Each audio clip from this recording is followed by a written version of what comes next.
प्रिय छात्र छात्राओं, आज हम समझेंगे उत्पादन लागत, प्रोडक्शन कॉस्ट।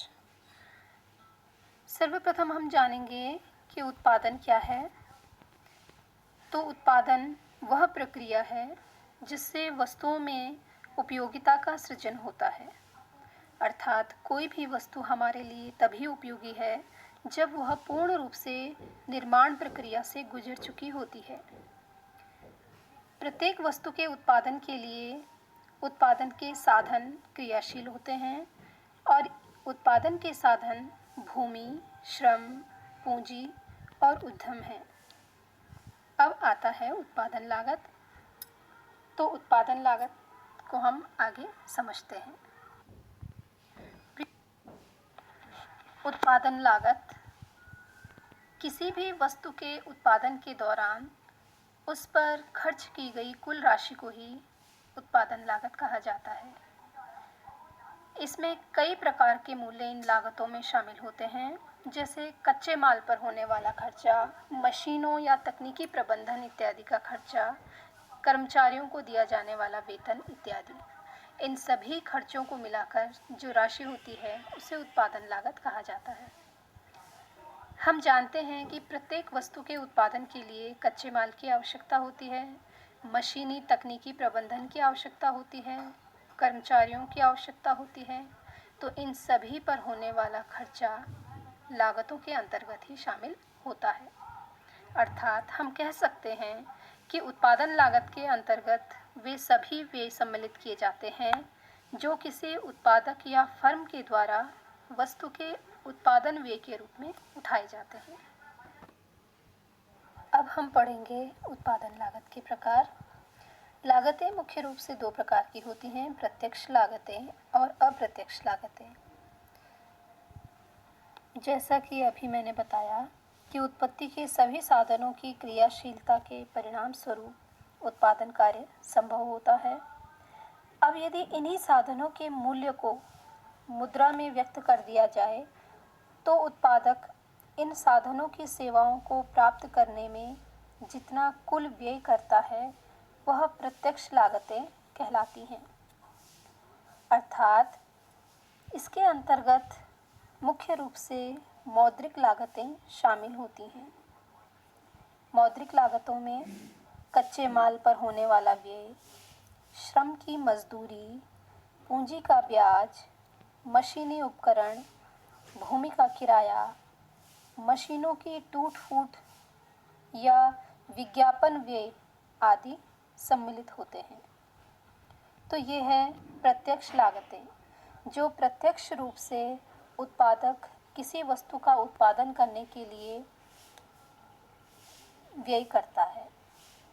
सेकंड आता है इसमें अप्रत्यक्ष लागतें।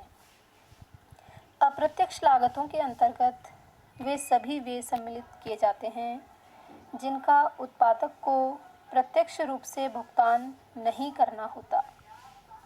इसमें उन सेवाओं व साधनों की कीमतों को शामिल किया जाता है जिनका उत्पादक प्रयोग तो करता है किंतु प्रत्यक्ष रूप से उसकी कीमत नहीं चुकाता। जैसे यदि उत्पादक की अपनी स्वयं की पूंजी है और वो उस पूंजी का ब्याज सन्निहित उसमें होगा। फिर आता है भवन का किराया, जो स्वयं उत्पादक की ही है।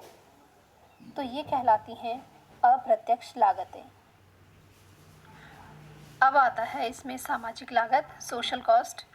जैसा कि हम नाम से ही जानते हैं कि ये लागत समाज से संबंधित होती है और ये लागतें एक उत्पादक के विभिन्न कार्यों में होने वाले नुकसान की भरपाई का मूल्य होती हैं। अर्थात किसी वस्तु के उत्पादन में किसी उत्पादक को जो त्याग, कष्ट या परेशानियां उठानी पड़ती हैं, उन सभी के योग को सामाजिक लागत कहते हैं। इसके अंतर्गत सामाजिक संसाधन शामिल हैं जिनके लिए फर्म कोई खर्चा नहीं करती है लेकिन इन संसाधनों का प्रयोग करती है, जैसे वातावरण, जल संसाधन और पर्यावरण प्रदूषण आदि। नेक्स्ट है इसमें अवसर लागत। अवसर लागत को वैकल्पिक आय भी कहा जाता है। मान लेते हैं हमारे पास एक मशीन है जिसके दो प्रयोग हैं। यदि हम इनका एक तरह से प्रयोग करते हैं तो दूसरी तरह प्रयोग करके होने वाले लाभ को हम गंवा देते हैं। दूसरी तरह का प्रयोग करके गंवाए गए लाभ को ही अवसर लागत कहा जाता है। अर्थात दूसरे शब्दों में हम कह सकते हैं कि किसी एक वस्तु के उत्पादन का अर्थ है दूसरी वस्तु के उत्पादन के अवसरों का त्याग करना। यही अवसर लागत कहलाती है। अब हम जानेंगे निश्चित लागत या स्थिर लागत, फिक्स्ड कॉस्ट। तो निश्चित लागत वह लागत होती है जो उत्पादन के पैमाने के साथ नहीं बदलती। ये स्थिर लागतें होती हैं, अर्थात उत्पादन लागत का वह अंश जो चाहे उत्पादन कम हो या ज़्यादा हो या बिल्कुल न हो, ये लागतें सदैव स्थिर रहती हैं। इन लागतों में भवनों का किराया, स्थायी कर्मचारी या प्रबंधकों का वेतन, बीमा व्यय, पूंजी का ब्याज, मशीनों की टूट फूट या घिसावट इत्यादि सम्मिलित होते हैं। ये कहलाती हैं स्थिर लागतें। नेक्स्ट है परिवर्तनशील लागतें, वेरिएबल कॉस्ट। तो परिवर्ती लागत कुल लागत का वह अंश है जो उत्पादन के बढ़ जाने से बढ़ती हैं तथा उत्पादन के घट जाने के साथ घटती हैं। यदि उत्पादन किसी समय बिल्कुल न हो तो ये लागतें बिल्कुल समाप्त हो जाती हैं। इसमें कच्ची सामग्री का मूल्य, श्रमिकों की मजदूरी, ईंधन इत्यादि पर होने वाला व्यय सम्मिलित होता है। तो ये लागतें उत्पादन के स्तर पर निर्भर करती हैं। अब हम जानेंगे कि कुल लागत क्या है। कुल लागत किसी वस्तु के कुल उत्पादन में जो कुल धन व्यय होता है उसे कुल लागत कहा जाता है। अल्पकाल में किसी फर्म के द्वारा किए गए कुल स्थिर लागत एवं कुल परिवर्तनीय लागत का योग कुल लागत कहलाता है। अर्थात कुल लागत में उत्पादन पर हुए सभी प्रकार के मौद्रिक व्यय शामिल होते हैं। तो कुल लागत के अंतर्गत कुल स्थिर लागत और कुल परिवर्तनीय लागत आती है। इसका सूत्र भी यहाँ पर दिया गया है, कुल लागत बराबर कुल स्थिर लागत प्लस कुल परिवर्तनीय लागत। यहाँ पर एक रेखा चित्र भी दिया गया है जिसमें हम देख रहे हैं कि एक्स अक्ष पर उत्पादन की मात्रा को रखा गया है और वाई एक्सिस पर लागत। एक्स अक्ष के समानांतर यहाँ पर हम स्थिर लागत को देख रहे हैं, क्योंकि हम जानते हैं कि स्थिर लागत सदैव स्थिर होती है। उत्पादन की मात्रा में किसी भी प्रकार का परिवर्तन होने पर भी ये लागतें स्थिर ही रहती हैं। तो इसके बाद कुल लागत जो कि स्थिर एवं परिवर्तनीय लागत के योग से बनती है, क्योंकि हम जानते हैं कि कुल लागत स्थिर लागत और परिवर्तनीय लागत का योग होती है। कुल लागत और परिवर्तनीय लागत के बीच का अंतर ही स्थिर लागत कहलाती है। यह अंतर सदैव समान रहता है क्योंकि कुल लागत एक समान रहती है। कुल लागत शून्य से शुरू नहीं होती है बल्कि स्थिर लागत वाले बिंदु से शुरू हो रही है। यहाँ पर हम देख सकते हैं कि कुल लागत स्थिर लागत वाले बिंदु से शुरू हो रही है, क्योंकि स्थिर लागत में भी शून्य उत्पादन होने पर शून्य नहीं होती है। उत्पादन कम हो, ज़्यादा हो या शून्य हो, स्थिर लागतें हमेशा स्थिर ही रहती हैं या शून्य नहीं रहती हैं। अब आता है औसत स्थिर लागत, एवरेज फिक्स्ड कॉस्ट। औसत स्थिर लागत का मतलब होता है उत्पादन की गई हर एक इकाई पर स्थिर लागत। अर्थात यदि हम 1000 इकाइयों का उत्पादन करते हैं एवं हमारा कुल स्थिर लागत 1000 होती है तो फिर औसत स्थिर लागत 1 रुपये होगी। कुल स्थिर लागत को कुल उत्पादन की मात्रा से भाग देने पर जो लागत आती है वह औसत स्थिर लागत कहलाती है। इसका सूत्र यहाँ पर दिया गया है, औसत स्थिर लागत बराबर कुल स्थिर लागत बटे उत्पादन की मात्रा। यहाँ पर हम रेखा चित्र देख सकते हैं। इसमें हम देख सकते हैं कि यह वक्र ऊपर से नीचे की ओर गिर रहा है, इसके साथ ही यह दाईं ओर भी जा रहा है। दाईं ओर जाने का मतलब है कि उत्पादन बढ़ रहा है एवं नीचे जाने का मतलब है कि लागतें गिर रही हैं। अतः जैसे जैसे उत्पादन की मात्रा बढ़ती जाती है, वैसे वैसे औसत लागत भी कम हो रही है। जो उत्पादन की कुल मात्रा बढ़ती जाती है, उसी प्रकार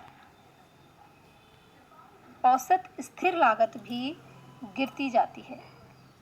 एक बात यहाँ पर ध्यान देने योग्य है कि औसत स्थिर लागत कभी भी शून्य को प्राप्त नहीं होती, अर्थात x अक्ष को स्पर्श नहीं करती, लेकिन ये लागत उत्पादन में वृद्धि के साथ घटती जाती है।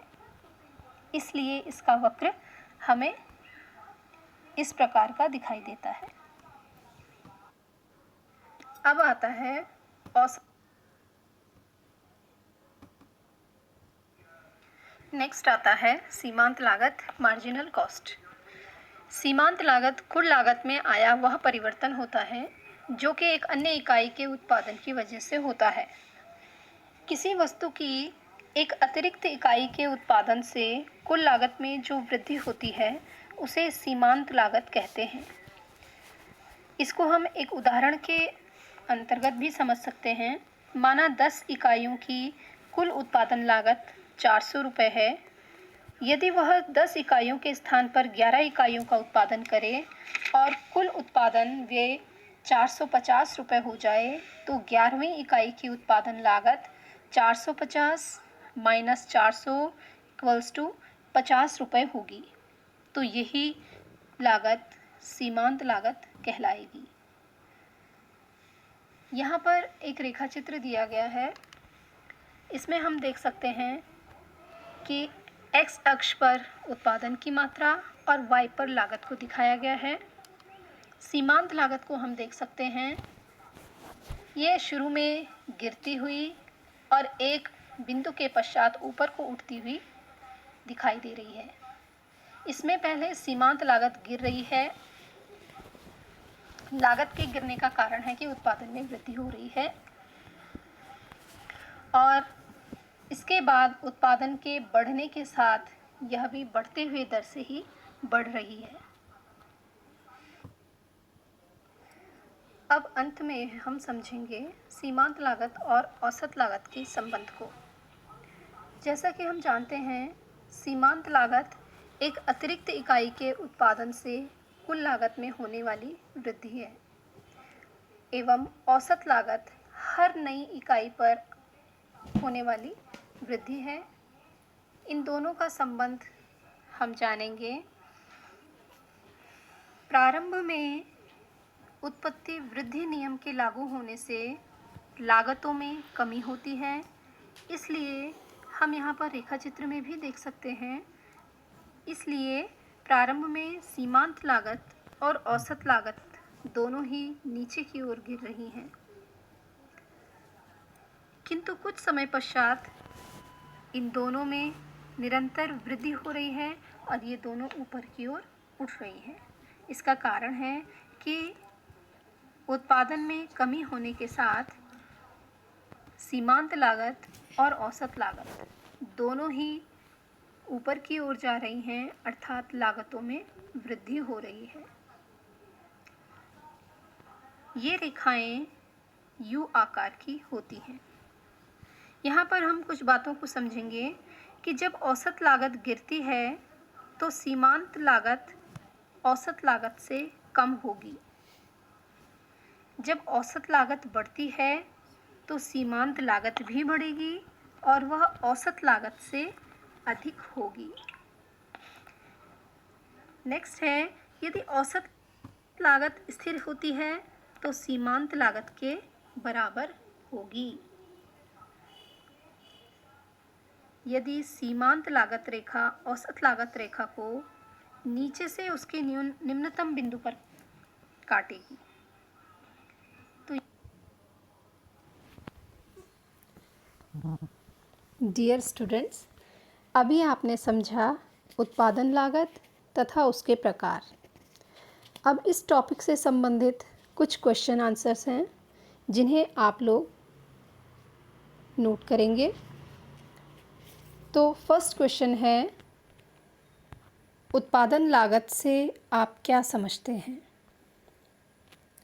सेकंड क्वेश्चन है, प्रत्यक्ष तथा अप्रत्यक्ष लागतों को समझाइए। नेक्स्ट है, अवसर लागत क्या है? फोर्थ क्वेश्चन है, औसत लागत का सूत्र क्या है? क्वेश्चन नंबर फिफ्थ, परिवर्ती लागत एवं स्थिर लागतों में अंतर बताइए। सिक्स्थ क्वेश्चन है, सीमांत लागत एवं औसत लागत वक्र कैसे दिखते हैं? क्वेश्चन नंबर सेवेंथ है, एक फर्म की कुल स्थिर लागत, कुल परिवर्ती लागत तथा कुल लागत क्या है, वे किस प्रकार संबंधित हैं? और लास्ट क्वेश्चन है, सीमांत लागत तथा औसत लागत में क्या संबंध है? आप सभी इन क्वेश्चंस को अपनी कॉपी में कीजिए और याद भी कीजिए। Thank you.